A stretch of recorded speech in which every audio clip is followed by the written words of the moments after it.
Assalamualaikum warahmatullahi wabarakatuh. Perkenalkan, nama saya Devi Ananda. Saya dari Prodi Bimbingan Konseling Pendidikan Islam kelas A. Sebelumnya saya ucapkan yang terhormat kepada Ibu Sulistianingsih selaku dosen mata kuliah Teori Kepribadian, dan untuk teman-temanku yang saya cintai dan saya banggakan. Di sini saya akan mempresentasikan dari hasil kerja saya mengenai mata kuliah ini yang saya ambil tema yaitu konsep dasar teori kepribadian neopsikoanalisis menurut Alfred Adler.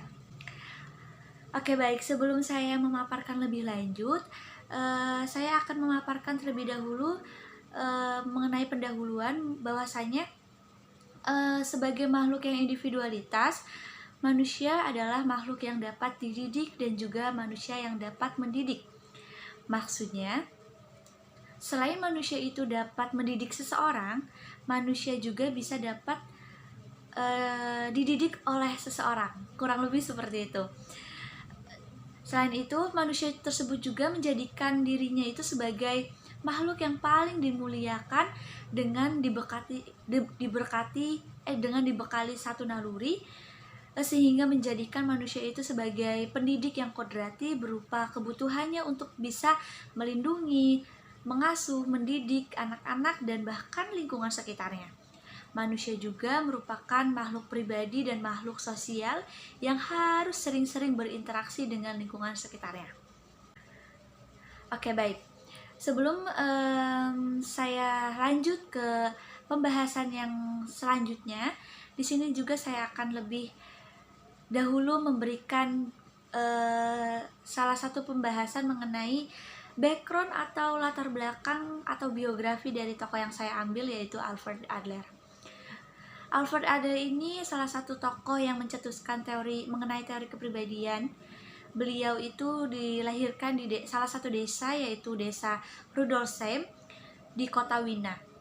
Beliau lahir pada tanggal 7 Februari 1870.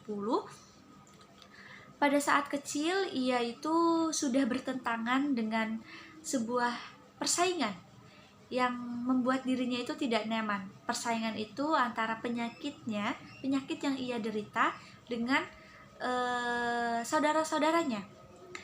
Pada saat itu, Adler juga mengalami kesulitan atas penyakitnya yang menghalangi ataupun yang mempengaruhi dari teori kepribadian yang ia cetuskan ini.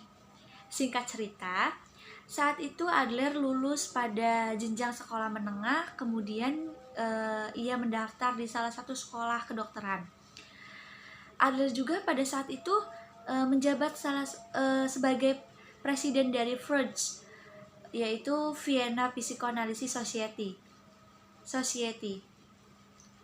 Alfred Adler merupakan seorang yang dibesarkan pada kota yang sama, latar belakang pekerjaan yang sama, dan kondisi maupun situasinya itu yang sama dengan salah satu tokoh, yaitu Sigmund Freud. Bahkan awalnya ini ia merupakan pengikut setianya dari Sigmund Freud ini. Akan tetapi berkat belajar dari pengalamannya, ia akhirnya memisahkan diri dan menjadi terkenal dengan gurunya, yaitu si Freud ini. Walaupun dari substansi teorinya memiliki kontradiksi yang cukup tajam, akan tetapi perbedaan ini bisa memisahkan bahkan bisa memisahkan hubungan antara keduanya. Selanjutnya di sini saya akan memaparkan mengenai pemaparan yang kedua, yaitu teori inti kepribadian menurut Alfred Adler ini. Dalam konsep inti teori kepribadian ini, Adler berpendapat atau Adler memberikan satu pendapatnya bahwa kepribadian itu dapat didefinisikan tidak hanya sebagai keseluruhannya, tetapi juga sebagai gaya hidup dari individu tersebut. Selain dari keseluruhan ataupun gaya hidup, Adler juga berpendapat bahwasanya kepribadian itu terbentuk dari minat sosial, kompleks inferioritas dan superioritas, atau bisa juga dengan urutan kelahiran. Konon, berdasarkan pernyataan Adler ini, dapat dikatakan bahwa ternyata nih urutan kelahiran itu dapat mempengaruhi kemampuan remaja terkait perkembangan sosial dan gaya hidupnya. Bahkan Adler ini mengategorikan urutan kelahiran menjadi 4. Yang seperti kita tahu bahwasanya ada kategori anak tunggal, anak sulung, anak tengah, dan anak bungsu. Selanjutnya, setelah saya memaparkan mengenai inti dari teori yang dicetuskan oleh Adler ini, di sini saya akan memaparkan yang ketiga, yaitu mengenai hakikat manusia. Hakikat manusia menurut Alfred Adler juga bahwasanya ia menemukan manusia ini pada dasarnya adalah makhluk sosial. Maksudnya maksud dari makhluk sosial ini manusia itu akan selalu membutuhkan orang lain, seperti itu. Hal itu dapat dibuktikan bahwa manusia memiliki sikap yang kooperatif, memiliki hubungan sosial, dan mengikatkan diri dengan kelompok lainnya, atau bergantung dengan orang lain. Kegiatan unik manusia pada dasarnya ada beberapa, yaitu diantaranya bersifat pribadi, sosial, dan ketuhanan. Dari ketiga kegiatan ini saling mendukung. Misalnya nih, dalam salah satu contohnya dalam interaksi sosial. Orang secara individual dapat membentuk kehidupannya karena mereka sering sekali berinteraksi dengan sosialnya. Dalam interaksi tersebut ditemukan pola-pola stimulus dan edukatif dalam kehidupan bermasyarakat dengan sesama manusia. Selain itu juga, menurut Adler, minat sosial merupakan bagian dari hakikat manusia. Dalam besaran yang berbeda, munculnya salah satu tingkah laku setiap orang. Selain itu juga, sifat manusia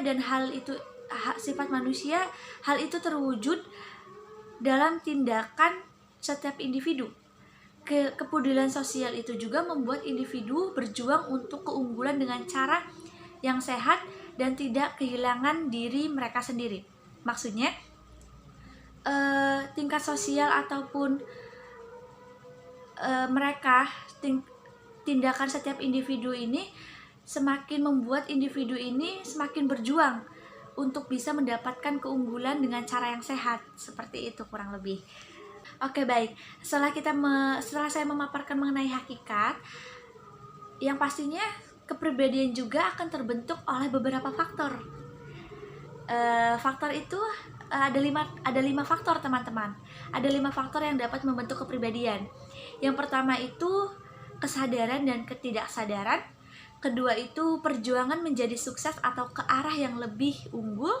Ketiga ada minat sosial. Keempat itu konstelasi keluarga atau pengaruh dari keluarga. Kelima itu ada posisi tidur atau kepribadian. Oke, baik. Saya akan menjelaskan satu persatu dari faktor ini. Yang pertama, kesadaran dan tidak kesadaran. Adler menemukan bahwa kesatuan kepribadian itu juga ada kaitannya nih dengan alam sadar dan alam bawah sadar. Menurut Adler, perilaku tidak sadar dan tidak sadar dari tujuan akhir yang tidak diartikulasikan dan dipahami. Baik, untuk faktor yang kedua yaitu perjuangan menjadi sukses atau ke arah yang lebih unggul. Maksudnya Adler ini juga berpendapat bahwa manusia memulai kehidupannya berdasarkan kekuatan atau perjuangan yang diaktifkan oleh kelemahan fisik neonatal. Kelemahan fisik menimbulkan perasaan interior. Oke, baik. Untuk faktor yang ketiga yaitu minat sosial, pendapat ada bahwasanya minat sosial merupakan bagian dari hakikat manusia dalam besaran yang berbeda muncul pada tingkah laku setiap orang. Yang keempat ada konstelasi keluarga atau pengaruh dari keluarga. Konstelasi juga merupakan salah satu hal yang dapat mempengaruhi pembentukan kepribadian. Ada mengungkapkan bahwasanya anak sulung, tengah, bungsu, dan anak tunggal memiliki kepribadian yang berbeda tergantung bagaimana orang tua itu memberikan perlakuan yang berbeda gitu. Yang ketiga ada posisi tidur dengan kepribadian. Hidup kejiwaan merupakan satu kesatuan antara aspek jiwa dan raga yang tercermin dalam keadaan terjaga maupun tidur. Dan observasi yang telah dilakukan terhadap pasiennya, Adler menyimpulkan bahwasanya nih ada hubungannya antara posisi tidur dengan seseorang dan kepribadian itu sendiri, seperti itu. Oke, baik. Setelah saya memaparkan mengenai faktor dari pembentukan kepribadian, ada juga dinamika kepribadian menurut Alfred Adler. Bahwasanya dinamika kepribadian itu mengacu pada hal-hal yang membawa perubahan dan sistem yang mendasari penyebab perilaku yang tidak disadari. Metode psikologi individu itu dimulai dan diakhiri dengan pernyataan tentang inferioritas kemampuan orang lain yang lebih dewasa dan berpengalaman. Pandangan Adler dapat dipengaruhi oleh filosofi Hans Schweizer yang bukunya ini berjudul The Psychology of, yang diterbitkan pada tahun 1911. Di sisi lain, bahwasanya harga diri yang rendah juga itu merupakan dasar dari semua masalah penyesuaian psikologis. Inferioritas itu sendiri berarti bagi Adler bahwasanya perasaan itu lemah dan tidak terampil. Hal itu bisa dapat bukan hipotesis yang dapat diuji dan dibuktikan. Kita juga bisa membuangnya saat sudah tidak kita bisa gunakan lagi, seperti itu. Oke, setelah saya memaparkan mengenai dinamika kepribadian, ada juga nih bahwasanya teori kepribadian ini tuh perkembangan teori kepribadiannya menurut Alfred Adler. Adler juga mengembangkan sebuah teorinya yang akan dijelaskan nih secara singkat pada pembahasan berikut. Yang pertama, Adler menekankan pentingnya sifat kepribadian yang unik, individualitas. Menurut Adler, setiap manusia merupakan komposisi motif, sifat, dan nilai yang unik, dan setiap perilaku itu setiap perilaku manusia itu mencerminkan gaya hidup individu yang unik. Terus yang kedua, setiap individu memiliki dua kekuatan atau dua pendorong utama yang mendasari sebuah tindakan. Yaitu dorongan ego yang mendorong orang bertindak untuk mengejar satu tujuan tertentu yang ditetapkan oleh mereka yang terlibat dalam masa hidup tertentu. Salah satunya untuk kepentingan diri sendiri. Ketiga, individu memulai hidup dengan kelemahan fisik yang menciptakan rasa rendah diri. Perasaan ini memotivasi mereka untuk berhasil dan tidak gampang menyerah pada rasa diri sendiri. Terus yang keempat, ada berpendapat setiap orang memiliki tujuan atau masa rendah diri dan berjuang untuk keunggulan. Namun, setiap orang berusaha memenuhi keinginan tersebut dengan gaya hidup yang berbeda-beda.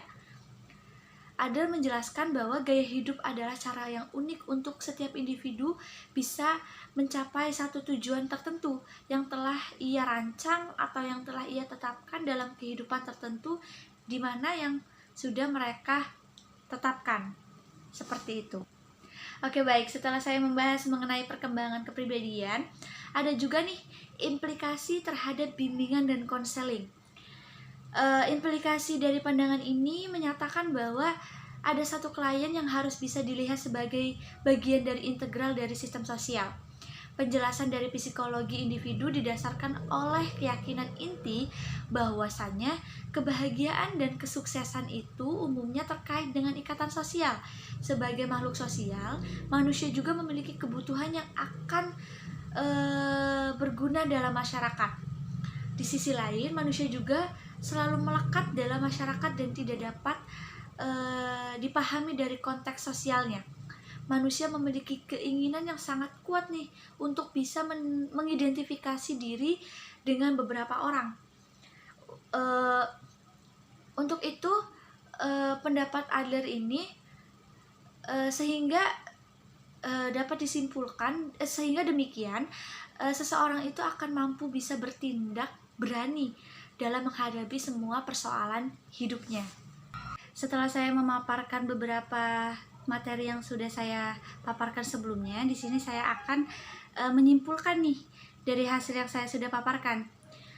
Berdasarkan masalah yang diidentifikasikan dan hubungannya dengan uraian ini, seperti yang sudah saya jelaskan, dalam teori kepribadian Adler berpendapat bahwa kepribadian dapat didefinisikan tidak hanya sebagai keseluruhan, tetapi juga sebagai gaya hidup setiap individu, minat sosial, kompleks, inferioritas, dan superioritas,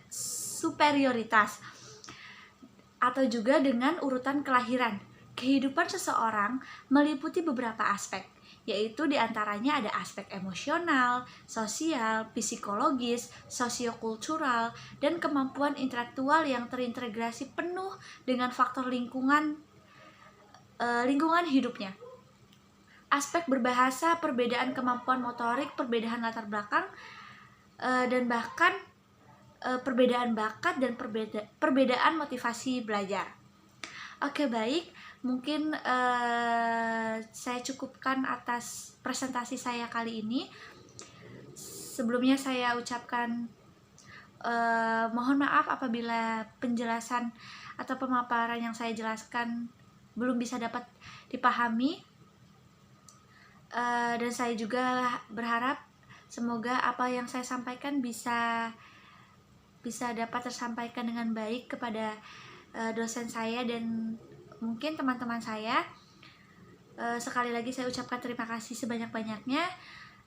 Kurang lebihnya mohon maaf. Wassalamualaikum warahmatullahi wabarakatuh.